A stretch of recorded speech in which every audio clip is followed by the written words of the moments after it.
Sweet family, welcome back to my channel. তোমরা সবাই কেমন আছো? আশা করছি তোমরা সবাই খুব ভালো আছো। আমি অনেক ভালো আছি। তোমরা সবাই সঙ্গীতা সিম্পল ব্লগে নতুন একটা ভিডিওর সাথে জানাই তোমাদের অনেক ভালোবাসা।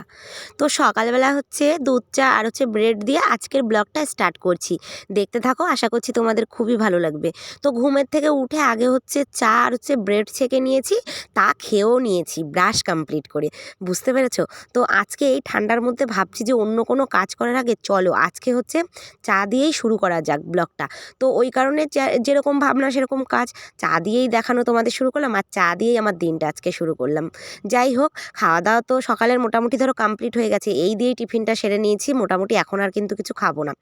তারপরে যাই হোক, মেয়েকেও খাইয়ে দিয়েছি। আর আজকে তোমাদের দাদাভাই যেরকম ধরো মানে এই খাওয়াটা একটু উল্টোপাল্টা হয়ে যায়, তোমাদের দাদাভাই হচ্ছে খাবার নিয়ে যায় না, ও পরোটা কদিন ধরে খেয়ে নিচ্ছে, তো ওর জন্য খুব প্রবলেম হচ্ছে। এবার সকালবেলা শীতের মধ্যে এত ভোরবেলা উঠতেও মানে বারণ করে যে রান্না করে দিতে হবে না, থাক আমি পরোটা খেয়ে নেবো। কিন্তু ও যদি ঠিকমতো না খায় তাহলে বাড়িতে আমাদের খাওয়াটাও উল্টোপাল্টা হয়ে যায়। তো ওই কারণে দুই মাইজি আর কি চা করে দুধ চা দিয়ে একদম ব্রেড দিয়ে খেয়ে নিয়েছি। যাই হোক, এরপরে সারাদিন টুকটুক টুকটুক করে কাজ করা যাবে। তারপরে তোমাদের সাথে কথা বলতে বলতে কিন্তু আমার বিছানাটা কমপ্লিট হয়ে গেল, দেখতে পাচ্ছ। তো যাই হোক গাইস, আমাদের এখানে ভীষণ ঠান্ডা পড়ছে। তোমাদের মানে ওখানে যেখান থেকে ভিডিওটা দেখছো না কেন আমাকে একটু কমেন্টে জানিও যে আমি এখান থেকে দেখছি। তো অবশ্যই ঠান্ডাটা কেমন পড়েছে আমাকে কিন্তু অবশ্যই কমেন্টে জানিও, কারণ আমাদের এখানটা কিন্তু প্রচুর প্রচুর ঠান্ডা, কারণ লেপের তলাতেও ঠিক থাকা যাচ্ছে না, এতটাই ঠান্ডা। তাহলে বুঝতে পারছো। যাই হোক, এত কথা বলতে বলতে তোমাদেরকে কিন্তু আজকে গুড মর্নিংটাই বলা হয়নি। তো যাই হোক, একটু ভুল হয়ে গেছে, এখন তোমাদের বলে দিই। তো সবাইকে জানাই গুড মর্নিং, সুপ্রভাত বন্ধুরা। যাই হোক, নতুন একটা সকাল, সত্যি খুব ভালো লাগছে।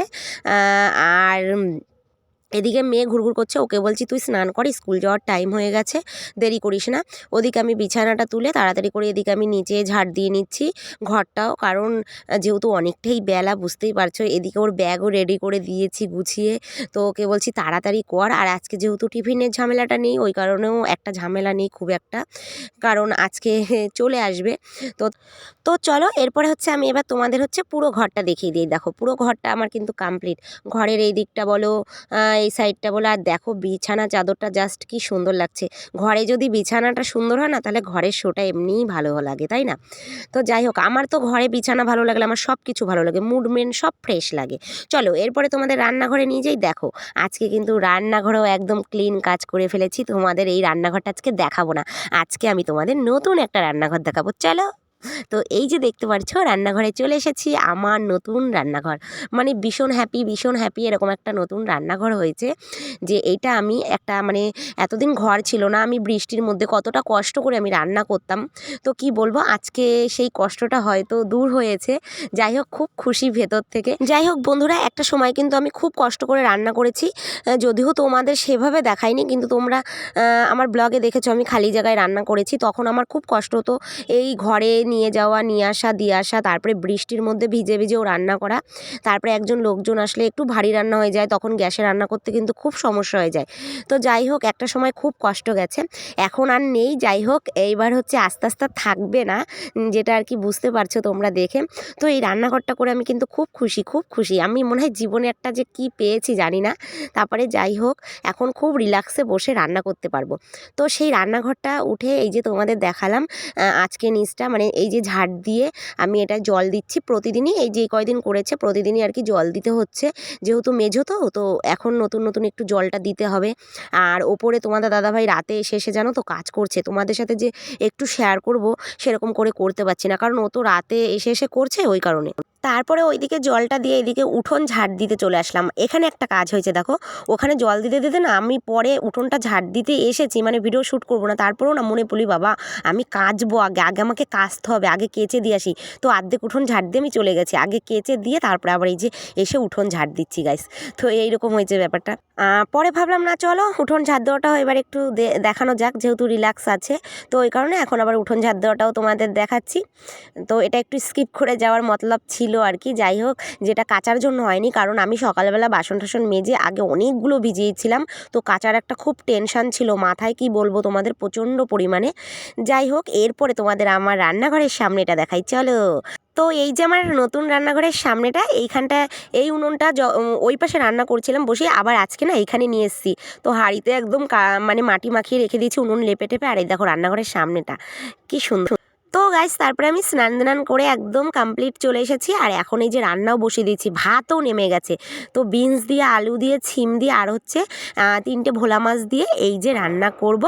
তো আর হচ্ছে একটু মেথি শাক রান্না করব। ভাত হয়ে গেছে, এই যে মশলা, চলো রান্নাটা ফটাফট করি।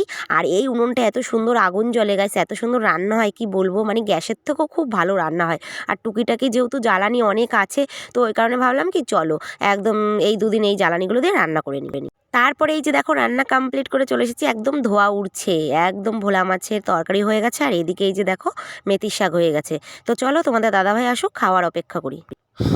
তো এরপরে হচ্ছে সন্ধেবেলা, তো মেয়ে পড়তে বসে গেছে, আর মেয়েকে কি বলবো, মেয়েকে বলেছি অনেক করে খেয়ে নিতে, মেয়ে খেলার জন্য আজকে মানে খেতেই পারিনি। আর আজকে আমিও রান্নাটা যেহেতু তাড়াতাড়ি করতে পারিনি, একটা সমস্যা। তারপরে ও এসে না কেক ঠেক বিস্কুট, ঘরে অনেক খাবার টাবার ছিল সেগুলো খেয়েছে, হ্যাঁ লেবু ঠেবু দিয়ে। তো ও বলছে মা খিদে নেই। তো আমি বলছি তাহলে ঠিক আছে, ওকে অনেকবারই রান্না করে আমি খেতে বলেছি কিন্তু খায়নি। যাই হোক, তোমাদের দাদাভাই আসলে ও 7:30 বাজলেই চলে আসবে, একবারেই আজকে খেয়ে নেবো। খেয়ে ঠেয়ে এই যে লেপের তলায় ঢুকবো গাইস, আর বেরোবো না, মানে কি বলবো এতটাই ঠান্ডা পড়েছে। তারপরে যাই হোক, অনেক জামা কাপড় কেচেছিলাম, ওদিকে আমি রান্না কমপ্লিট করে ভাবছি চলো যে আগে জামা কাপড়গুলো গুছিয়ে নিই, কারণ অনেকগুলোই জামা কাপড় কেচেছি। আর এদিকে জামা কাপড় মানে ভাঁজ করতে করতে আমার এদিকে পা হাত পা মানে হিম ধরে যাচ্ছে, মানে কি বলবো। তো আমাদের বাড়িতে একটু রোদ পড়ে না, তো সারাদিন প্রচণ্ড ঠান্ডা থাকে, মানে একটু রোদ আসে না, বুঝতে পারছো। সেই মাঠে গিয়ে গিয়ে আমাদের রোদটা আর কি গায়ে লাগাতে হয়, এতটাই প্রবলেম হয়। তো ওই কারণে যাই হোক, আজকে মাথাটাও ঘষেছি জানো তো, মানে কি বলবো। আর মাথা ঘষে যদি 10 মিনিট রোদ না লাগাই, আমার মাথা যে কি ভারী হয়, মানে কি বলবো। তো যাই হোক, জামা কাপড় ভাঁজ করতে করতে মুজোটা পরে নিলাম, আমি মুজোটা পরে নিয়ে এখন হচ্ছে এই চাদরটা উঠে ভাঁজ করতে হবে, নাহলে তো পারছিলাম না। যাই হোক, তারপরে নিজেকে সারাদিন একটু রেডি করিনি, সিঁদুর পরতে পারিনি, মাথাটা পর্যন্ত আছড়াতে পারিনি, এতটাই প্রবলেম বুঝতে পারছো কাজের জন্য। যাই হোক, এই কদিন ধরে রান্নাঘরটার পেছনে না অনেক খাটাখাটনি যাচ্ছে, মানে কি বলবো। আর ঠান্ডা লেগেছে, জ্বর হয়েছে, এটা তো তোমাদের মানে আমার আর কি গলার ভয়েসটা শুনেই বুঝতে পারছো, আমার কিন্তু ওষুধ চলছে, ওষুধ না খেলে আমি করতে পারতাম না। আর যেহেতু অনেকটাই রাতে এসে এসে তোমাদের দাদাভাই করে, ওর সাথে হেল্প লাগে, ও তো আর একা পারে না। যাই হোক, তারপরে সিঁদুর টিঁদুর পরে কমপ্লিটলি যে বসে পড়েছি রেডি হয়ে। তো গাইস কি বলবো, এই রান্নাঘরটা নিয়ে প্রচণ্ড খাটনি হচ্ছে, আর ফটাফট মানে কাজ করছি যেহেতু, কি বলো তো, ফটাফট করতে হবে একটুখানি, কারণ লেট করলে চলবে না, হাতে টাইম খুব কম আছে। তো আবার একটা জায়গায় যেতে হবে, তো ওই কারণে ফটাফট করছি। আর কি বলবো, যাই হোক, রান্নাঘরটা হয়েছে না গাইস, সত্যি আমি খুব মানে কষ্টটা, মানে সত্যি কষ্ট করতাম, এটা আমি কখনোই ভুলবো না, কারণ সেটা ভোলা যাবে না। কিন্তু কষ্টটা যে এবারে একটুখানি মানে মানে সুখ এসছে কপালে, এটা ভেবে আমার সত্যি খুব ভালো লাগছে যে এই দিনটাও দেখব, এটা আমি কখনোই ভাবিনি।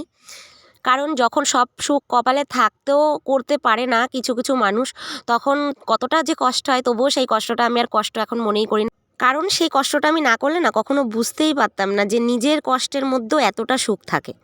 তো এরপরে এই যে দেখো আমার মেয়ে পড়ছে, আমি ওকে বলছি ফটাফট বাবা পড়ে কমপ্লিট করে নে, আর চল আজকে ভিডিওটা তুই শেষ কর, দেখো কি বলে। আজকের ভিডিওটা এখানেই শেষ, দেখা হচ্ছে তোমাদের সাথে নেক্সট ভিডিওতে। ততদিন তোমরা ভালো থেকে এবং আমার পাশে থেকো। Good night.